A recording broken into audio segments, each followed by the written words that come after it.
Hey everybody, we're going to be doing my unbiased review on the 1986 Honda XL.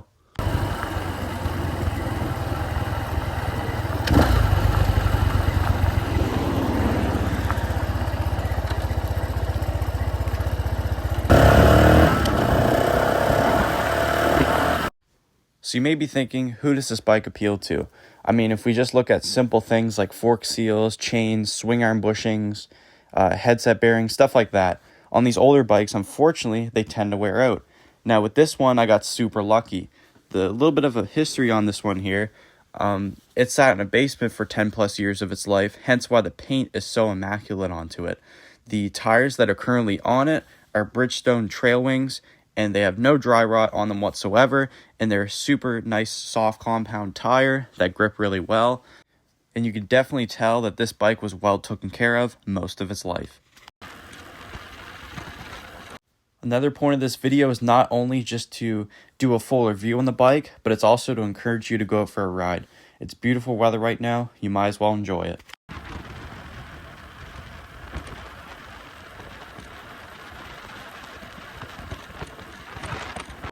So you may notice while riding, you don't really hear the bike itself at all. You're mostly just going to hear a little bit of road noise and wind noise. This is because the exhaust system on this thing is perfect. It is nice and quiet, which doesn't allow people to complain about you. You can just ride whenever you want, nighttime, daytime, all that good stuff.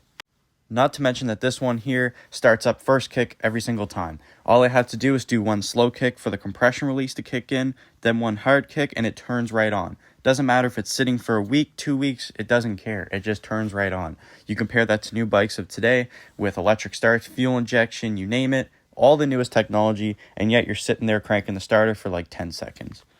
This bike is considerably easier to work on than newer bikes. You just have, like I said, a single cylinder, air-cooled engine with a carburetor. What does that mean? It means that any teenager of my caliber or older can simply work on this thing without having to do piles of research and be scared to touch the bike because they're going to mess it up. Generally, these older Hondas are very maintenance-free. As long as you keep clean oil in them and you adjust the valves every once in a while, they seem to be running happy no matter what.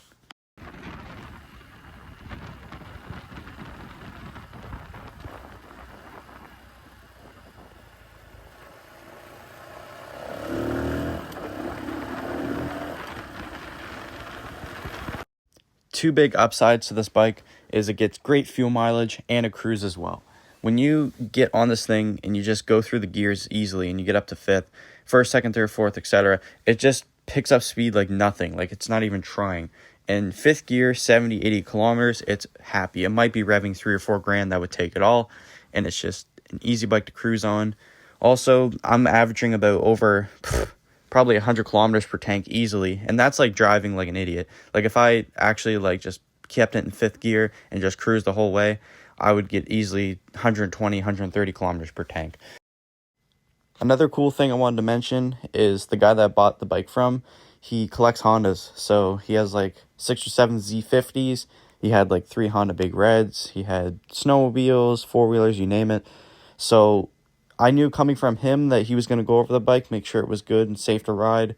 And you can tell at one point it was street legal because you can kind of see the little sticker spot on the fork where it was registered and stuff like that. So it's definitely been on the road before. And my whole plan with it, I'm only 16 right now, and my parents just want me to get used to the road, just drive my car, which is understandable. So next riding season, I should be able to have this thing registered and on the road, which I'm very excited for that. So for right now, I'm kind of using it as a dirt bike, but that's a good thing about street and trail. You can take it on the road. Nobody's going to really bat an eye. Obviously, you don't want to be riding around without a plate all the time, but if you're willing to take that risk, going back roads and stuff, nobody's generally going to bother you. But yeah, like I said, off-road, super capable bike. I would argue it was much smoother than my 250 I used to have, which obviously was a Chinese bike, so no wonder. But yeah, the suspension's nice and soft, and the seat's comfortable. So it's like the best all-around bike. You can't ask for anything better. It does everything decent. That's a good way to describe it. It's not a street bike. It's not a full-on hardcore race bike. It's just right in the middle.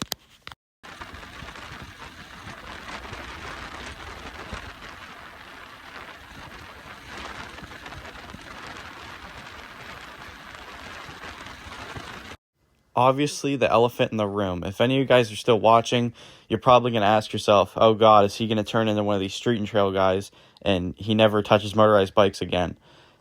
Could be further from the truth. I'm currently still fixing up that chopper, the Schwinn OCC, that I'm going to be selling here in a little bit. And I came to found out that unfortunately, I was taking the stud out of the head there, just trying to weld on a nut and get it out, and that went well. And then I went to put the top end back on, and lo and behold, a piston ring was broken off, and it was in the bottom end. So now I'm going to have to I tried using a magnet, things of that nature to try and get it out. Unfortunately, it didn't work. So we're going to be tearing apart that bottom end, and that video will be uploaded here shortly. And we're going to try and do our best to piece that thing back together. But motorized bikes will always have a dear place in my heart. They're not going away. I'm just slowly but surely moving on to motorcycles, which I've always dreamt of having and things like that. So it's good to have a balance. You don't want to just be working on motorized bikes because you're never going to have experience with other types of motorcycles. And my future career, I would like to be a mechanic, like a motorcycle mechanic. So I'm going to have to get used to working on bigger bikes. And the only way to do that is to own them. So in the future, I'm probably also going to have like a street and trail 2-stroke or something like that. That'd be pretty sweet. We'll see what happens. But currently my garage is quite small, so we might have to expand there too. There's a lot of things going on right now. Hence why I haven't been uploading a whole lot. But I've always missed YouTube and always come back to it to give you guys good content.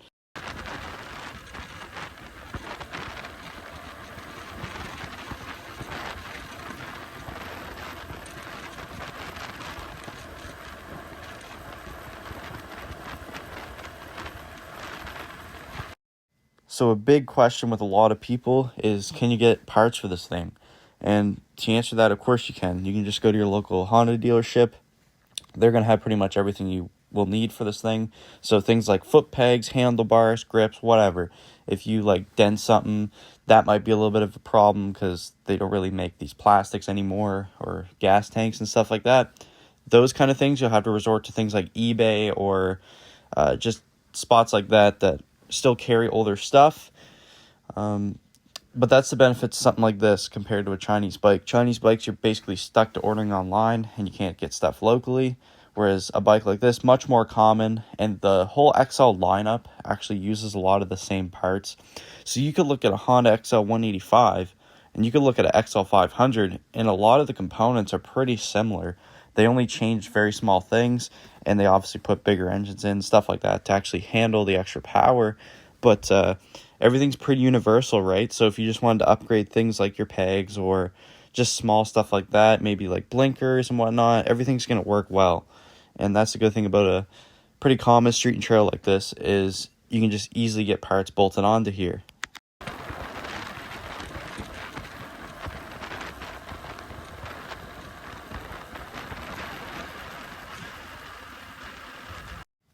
Bikes like these are also going to hold on to their value extremely well.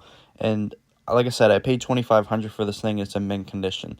I could, however, flip it and do some small things to clean it up a little bit and get easily $3,000 to $3,500 out of it.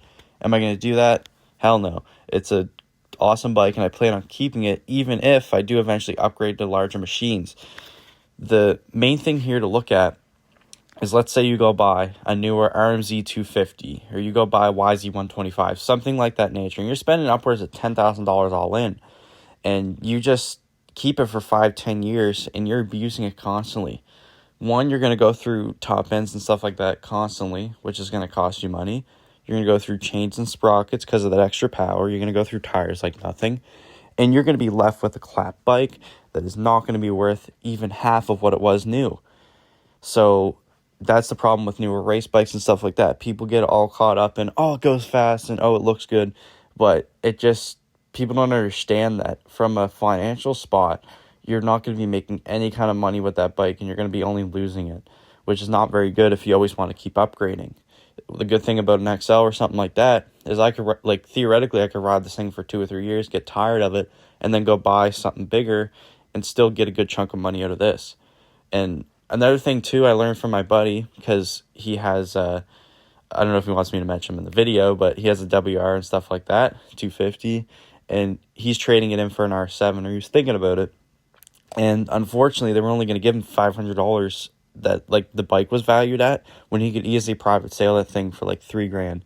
So it just goes to show you that dealerships are willing to give you nothing. I wouldn't be surprised if I brought this in. They might give me 1,000. That would do it all, which obviously is worth more than that.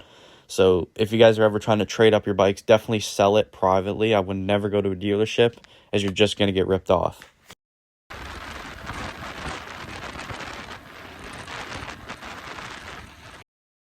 Something I believed in for a long time is working your ranks up in terms of horsepower.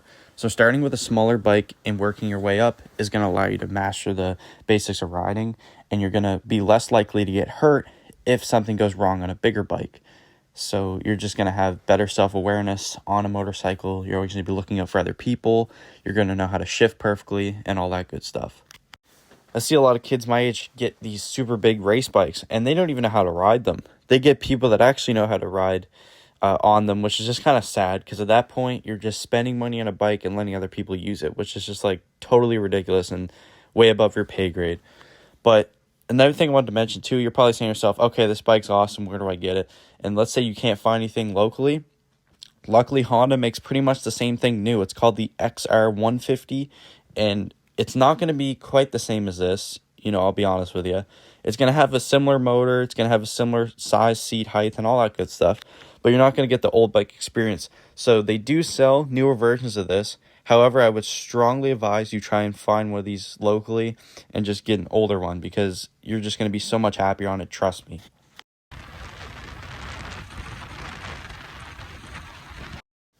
So let's talk about a couple very small issues that I've had with the bike. Now, these aren't deal-breaking whatsoever, and they're very easy to fix, but it's definitely worth mentioning. So the first thing I noticed is the blinkers did not work. So it only has 2 rear blinkers. Obviously, if you got this thing street legal, you're going to have to put front ones on as well.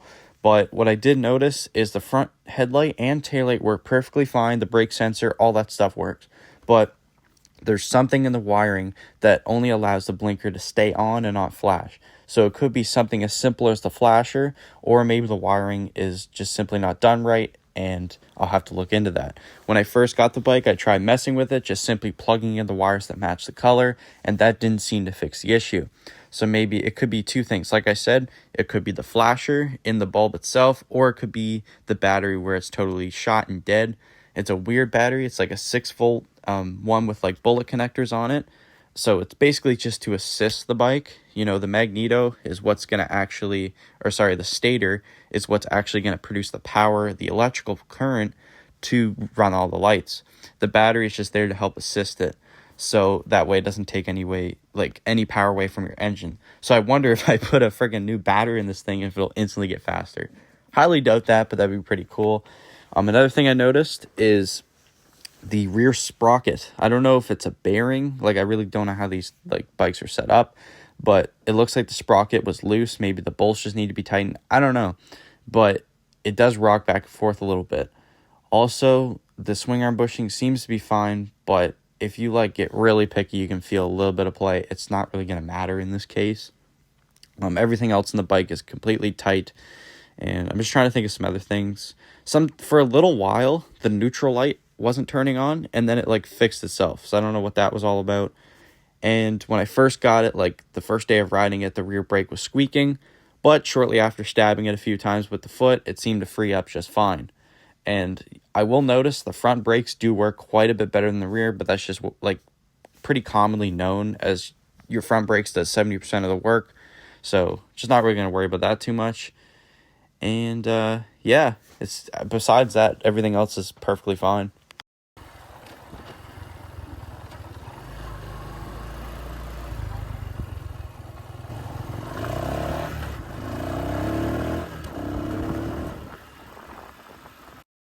An issue that older bikes are plagued with is smoking. So this will happen when it starts burning excessive amounts of oil. And all you can really do there, let's say Honda X, let's just use an example. Honda XL 500, 650, whatever.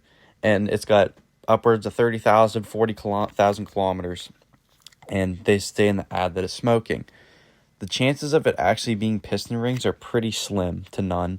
Usually what happens is, because people will always hone them out and stuff, what happens is the valve seals, just from a bike sitting outside and stuff like that, will just start to like crack and dry rot, and oil is going to get past your valve stem, get in the combustion chamber, and burn your whole, thing of oil. So you really have to look out for that. Luckily, this one in particular doesn't have any of that problem. You can rev it as high as you want. It doesn't smoke. So that's really uncommon for older bikes like this. It's not a huge deal breaker. If yours does, you'll just have to top it off every once in a while. But if it's excessively bad, you're going to have to definitely look into replacing the valve seals and or doing the piston rings, stuff like that. Which, honestly, on a bike like this, once again, is super easy to do. It's just going to take a little bit of time out of your day and sourcing some parts, but it can easily be done. So that's pretty much going to do it for this video. That is my 2-month official review of the Honda XL 185. If you guys like what you saw, let me know in the comments down below, and thanks for watching.